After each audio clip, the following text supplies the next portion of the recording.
welcome back to my channel, or welcome if you are new. My name is Kyla, and today in this video we're gonna see if Goodreads and I agree.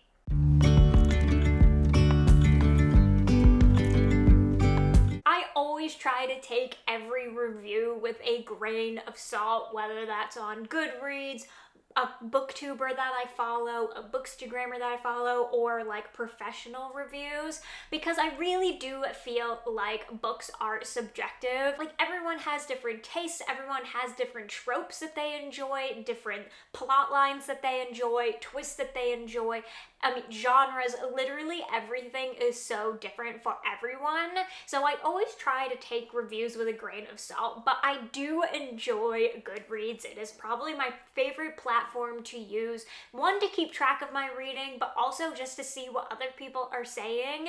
And although I do pay attention to the overall Goodreads rating, I don't really take it to heart. If there's a book that I want to read, I'm gonna read it despite what other people are saying, despite what the Goodreads average rating is. In this video, I thought it would be fun if we went through the books that I have read and we see if Goodreads and I agree. You know, what did I give it versus what the rating is on Goodreads? And so we're gonna start with the lowest average rating and work our way up. I'm going to cap it off at a 3.75.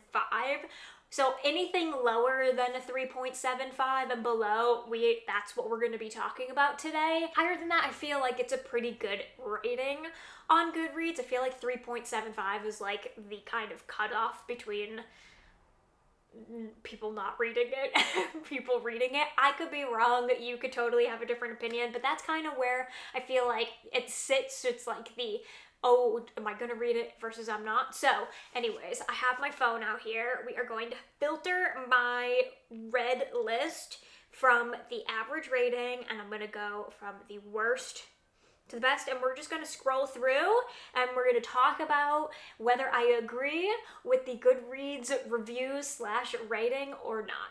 Okay, so the first one on this list with a whopping 3.26, which is really bad on Goodreads, is Good Rich People by Eliza Jane Brazier. And already off the bat, we have some controversy because I do not agree. But I can see where this is coming from, because I think this book was marketed extremely wrong.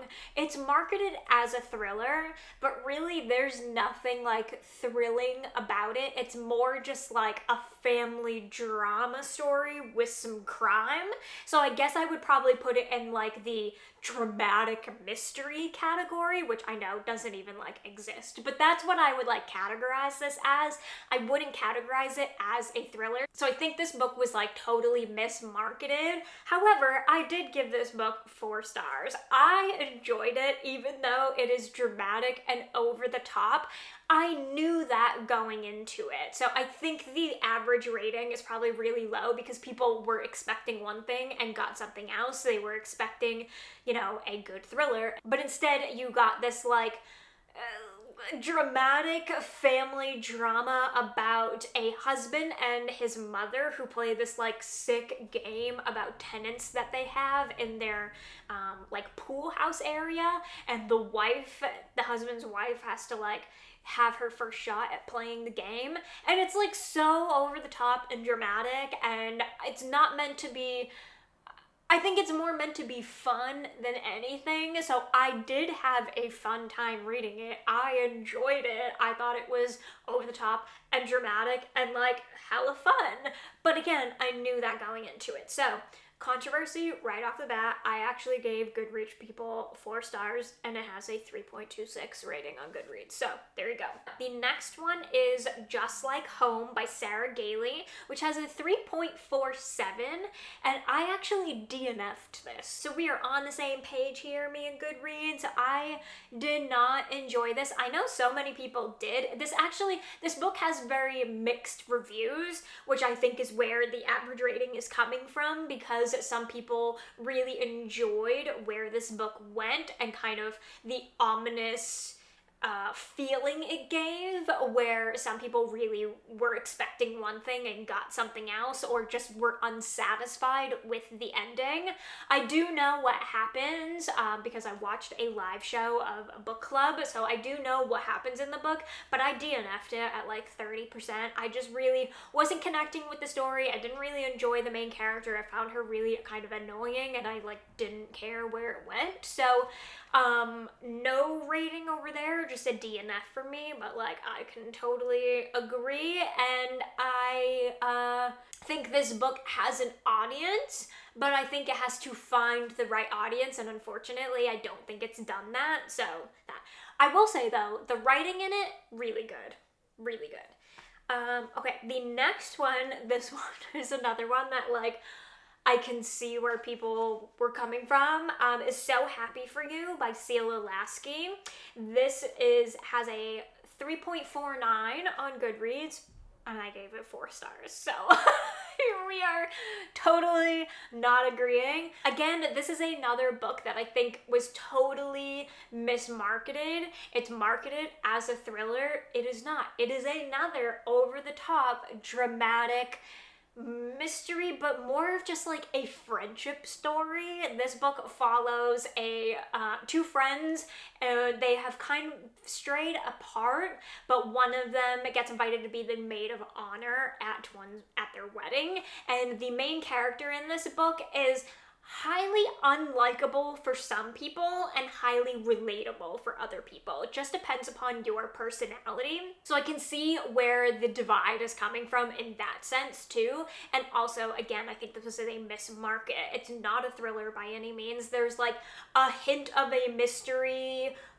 unfolding throughout the book, and you know that something's going to happen, but it's more just like an over-the-top, dramatic, crime-filled friend story, and I think that's why it's getting like mismarketed. However, I really enjoyed it. I thought because it was over the top and dramatic, and I knew that going into it, I was prepared for that. And I think if you're not prepared, you're expecting one thing and you're not getting it. If you do know that this is completely like, it's like watching Real Housewives, then you are on the right track and you'll probably enjoy it more. So I get where the rating is coming from, but I gave it 4 stars, so like, don't agree. Okay, this next one is highly controversial. Not like for me, but just in the thriller world in general. I feel like this author always divides people, and it's so funny.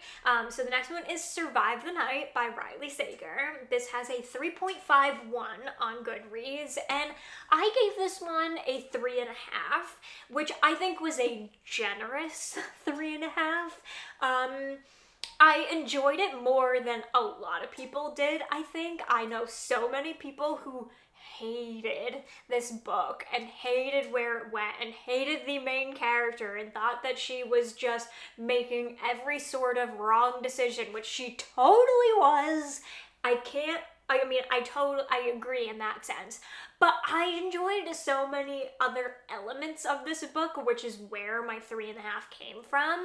So I get it. I think that Riley Sager toes the line for a lot of people. Like, for me, I did not enjoy The House Across the Lake, like, whatsoever, but I know that other people did, and they enjoyed where that went, but for me, that was, like, the worst one. So I think that for some people, this is the worst Riley Sager, Survive the Night, and I think for some people, you know, there were certain things that you enjoyed about it. For me, I really liked the anxiety that the book created of being trapped in this car with someone who could possibly be a serial killer. Now, would I have gotten in the car to begin with? Absolutely not. But you wouldn't have a book, you wouldn't have a plot line without that. So I get it, and I really liked the anxiety that it created. I also really liked that it took place in the 90s, and you have that kind of the 90s music element to it, and the 90s film element to it. I really enjoyed that. So there were things that I enjoyed about it. I also liked a few of the twists at the end. However, I did not like the last twist. Like, absolutely not. Nope. nope. And I think that a lot of people were just like, it's one of those things where you're like screaming at, like when if you're watching a horror movie and you're like screaming at the TV, like, he's behind you, look behind you. It's one of those, like, really the entire time. But I get where we're actually on the same page of this, because I gave it a 3.5 and it has a 3.5. So like, Goodreads and I were getting along at the current moment. All right, next we have The Patient by Jasper Dewitt. This one has a 3.51 as well on Goodreads, and I gave this 3 stars, so we are totally in alignment here.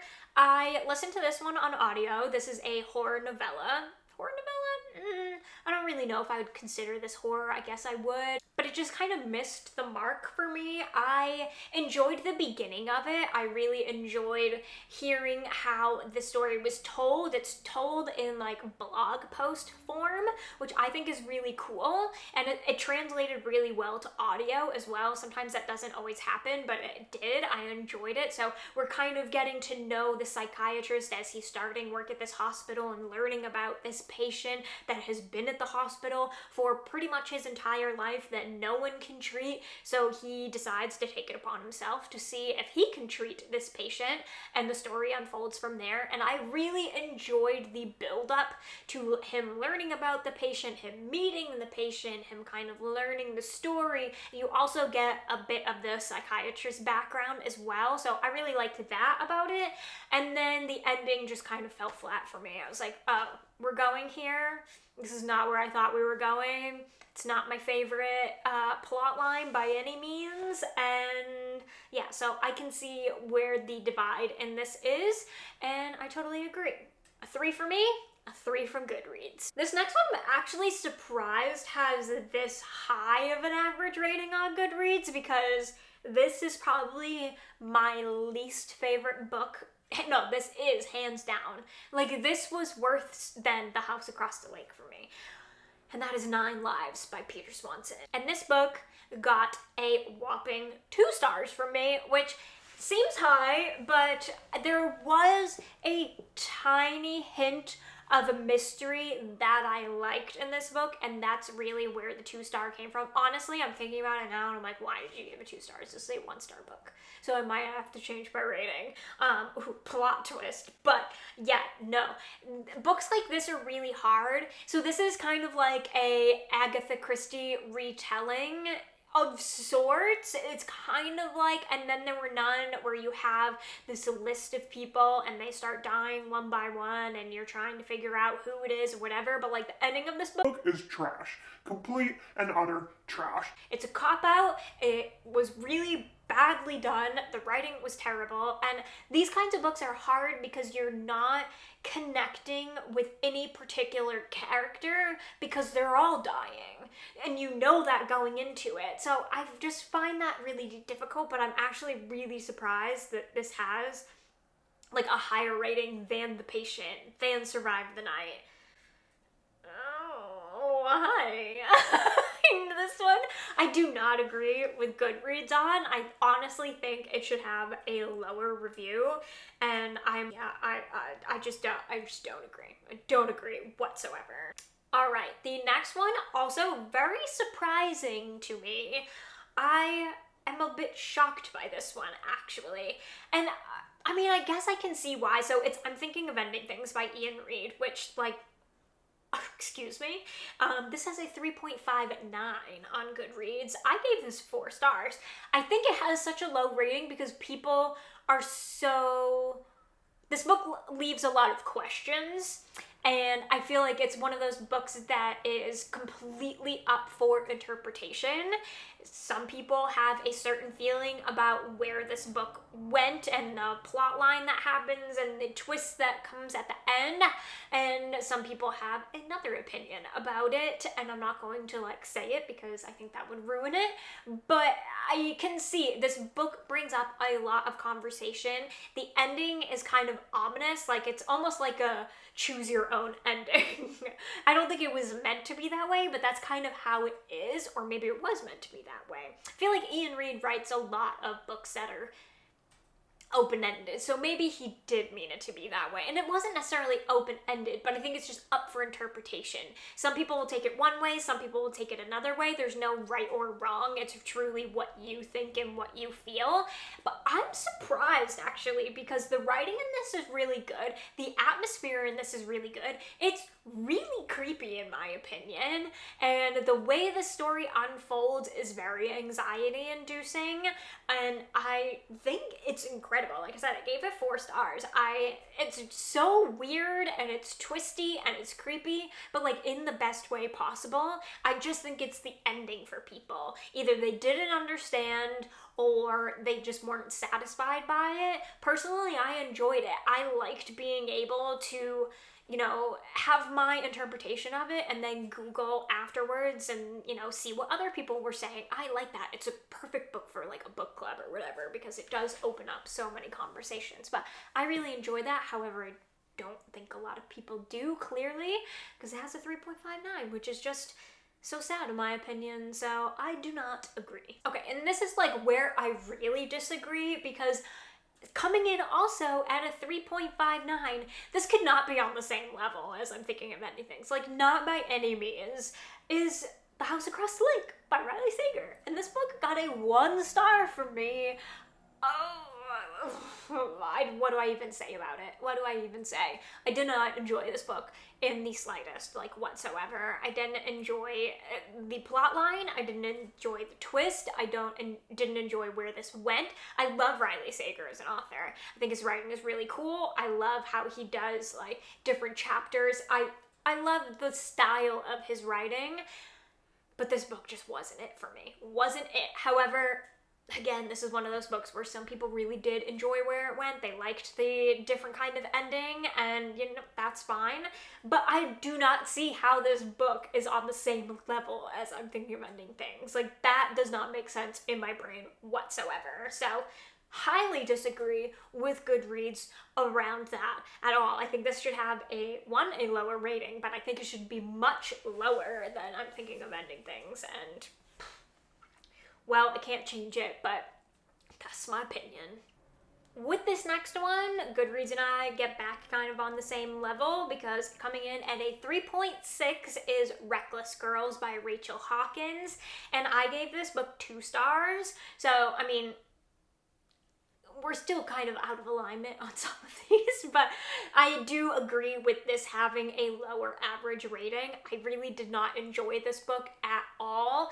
I kept waiting for something to happen with this book. It is following our main character Lux and her boyfriend, and they get asked to take these 2 girls who are like college age on their boat to a private island that has like this history to it, and they decide that they're gonna take them and they're going to hang out with them on this island, and like, yeah, that's all well and good. Like, it starts off and you're like, oh, okay, like, I'm curious, what about this island is so mysterious, and what's going to happen when you take these 2 strangers to a private island that has a history. Like, I get it has a certain appeal to it, but I just kept waiting and waiting and waiting for something to happen with this book, and it didn't. And then the ending literally wraps up so quickly, and it just was so unsatisfying to me. So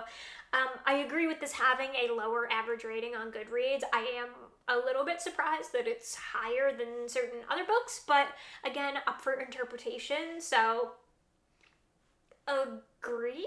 The next one is The Maidens by Alex Michaelides. I gave this one 3.5 stars, and it has a 3.63. So, kind of along the same lines. This was not my favorite. I just think that maybe he's just not the author for me, because I didn't really enjoy The Silent Patient either.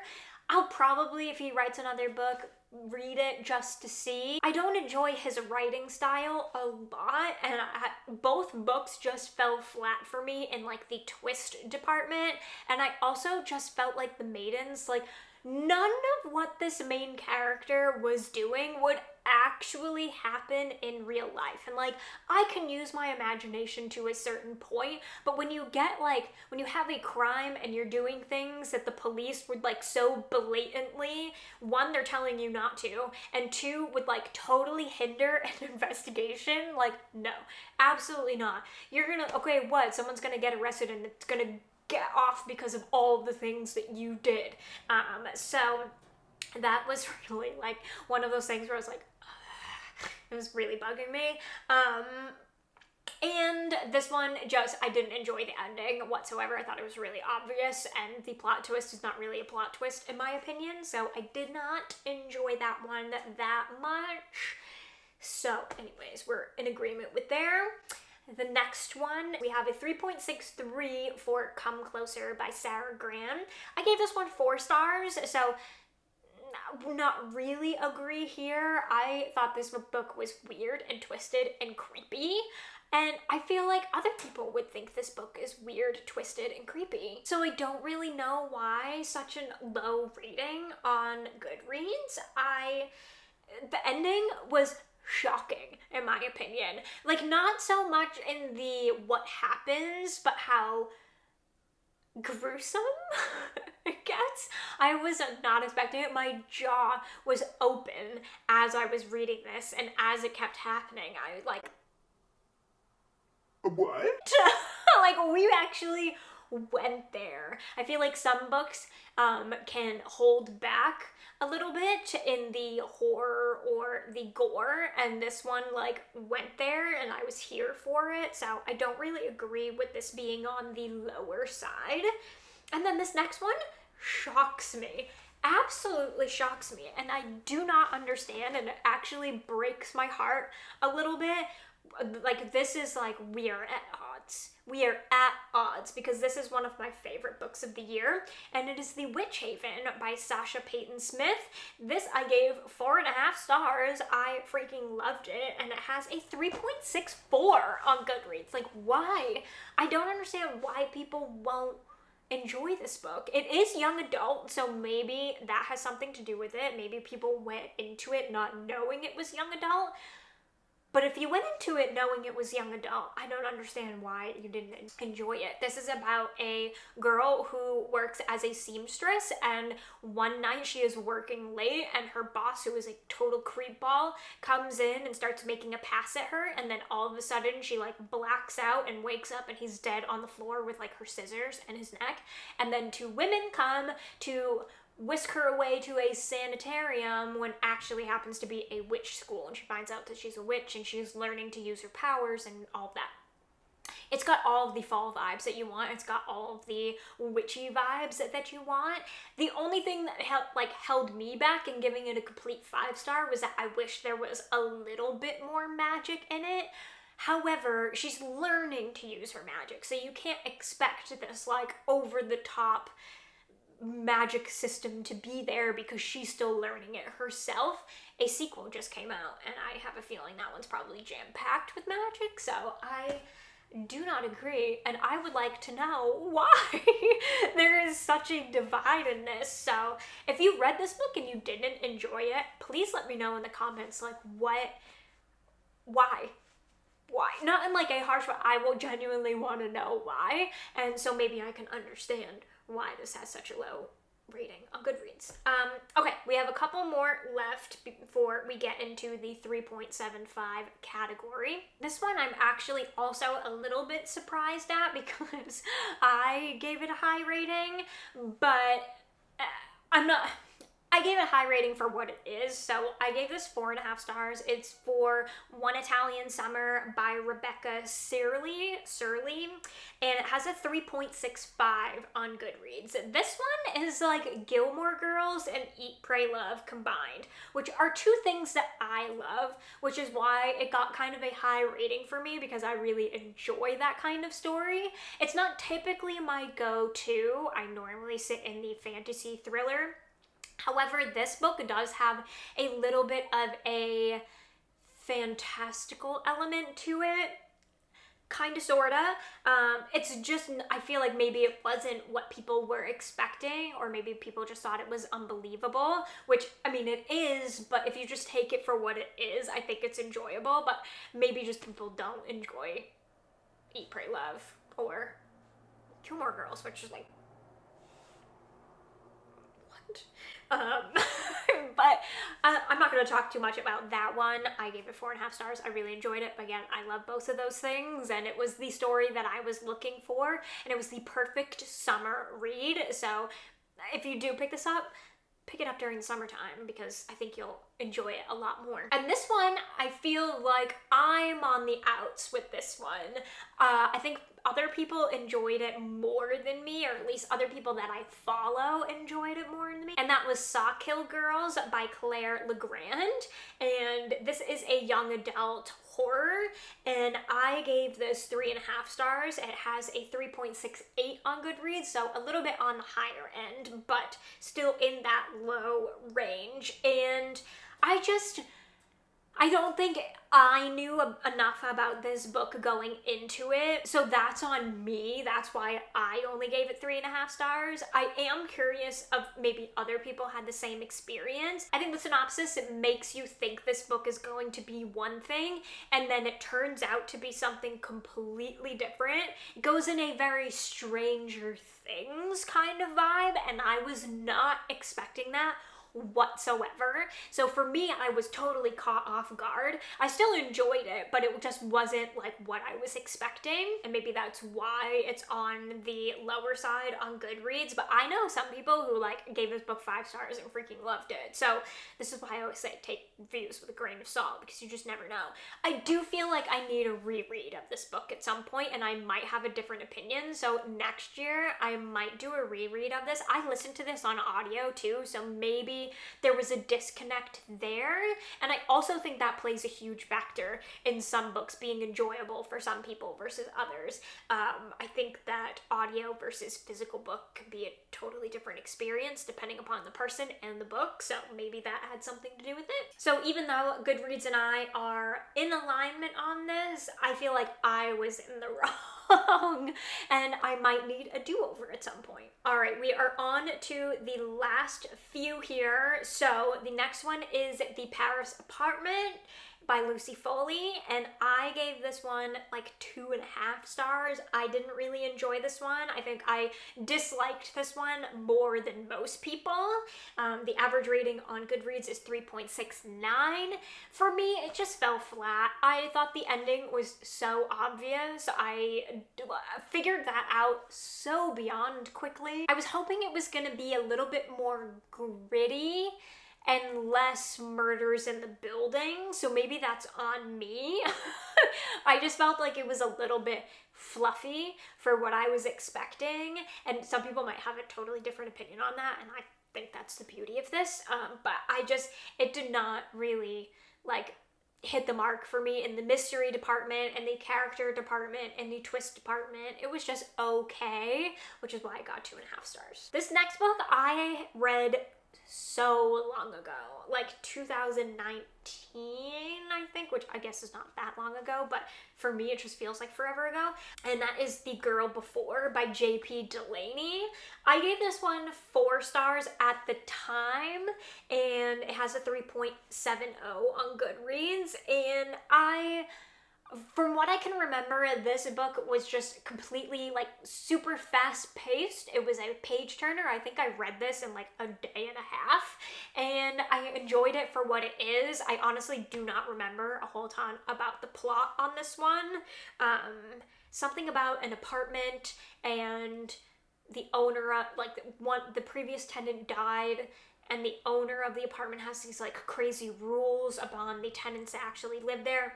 Literally, that's all I can remember, but I remember enjoying it at the time. Upon a reread now, I have no idea if it would still be my taste, but I'm not going to do that. So I gave it 4 stars, average rating 3.70. I don't really have a whole lot to say about this one. And then the next one, this is another one that's like so on me. This was actually a book recommendation from my husband. He said that I should read this, and it was Choke by Chuck Palahniuk, I think is how you say his last name. Same author as Fight Club. This book is so not my genre or jam whatsoever, and this author's writing style is not for me, but I didn't really know that going into this one because I hadn't read Fight Club. I liked the movie, but I hadn't read the book, so I gave this one 2 stars, and it has a 3.70 on Goodreads. I don't want to say too much about this book because, again, this one's on me. This is not like, I think that some people like the weird, twisted kind of writing style of this book and where the story went, but for me, hard pass, and I just know that this author is just not for me going forward. And then the last one that we have on this list before we get into that 3.75 area is Practical Magic, and I get this one. This was actually a DNF for me. I hate to say that. This one has a 3.74, so I'm kind of right there on the line. I just think the movie so much better, and I just did not enjoy the writing style of this book, and I just was bored. I was like, okay, I've seen the movie. I think that if you've read the book first and then you're watching the movie, that's totally different. But if you've seen the movie and then you go to read the book, I just think that's a totally different experience, and I just was like, I know what's gonna happen. I know. Even though it is a little bit different, I still know what's gonna happen, and I was just so bored. So bored. So I DNF'd it. I think some people really enjoy it, but I think you do have to have that experience of like reading the book first and then watching the movie. I think that's the way to go. If you've already seen the movie a bunch of times, I mean, maybe you'll enjoy the book, but I just feel like it's a little bit redundant. So we agree to disagree on that one. And that is the last on this list. I hope you enjoyed this kind of style of video. If you want me to do this again, but kind of do the opposite, go through the highest rating and see where I align there, let me know. I can definitely do a part 2. Let me know by giving this video a thumbs up if that is something that you want to see. And also, I'd love to hear your thoughts in the comments. Do you agree with Goodreads most of the time? Do you disagree? And do you align with what I said in this book? Maybe you have a completely different opinion. Definitely let me know. Let's have a chat about it. Thank you guys so much for watching this video. I really do hope you enjoyed. Don't forget to subscribe while you are here. Turn on the bell so you never miss a video, and I will see you in my next one. Bye! With you and I, the view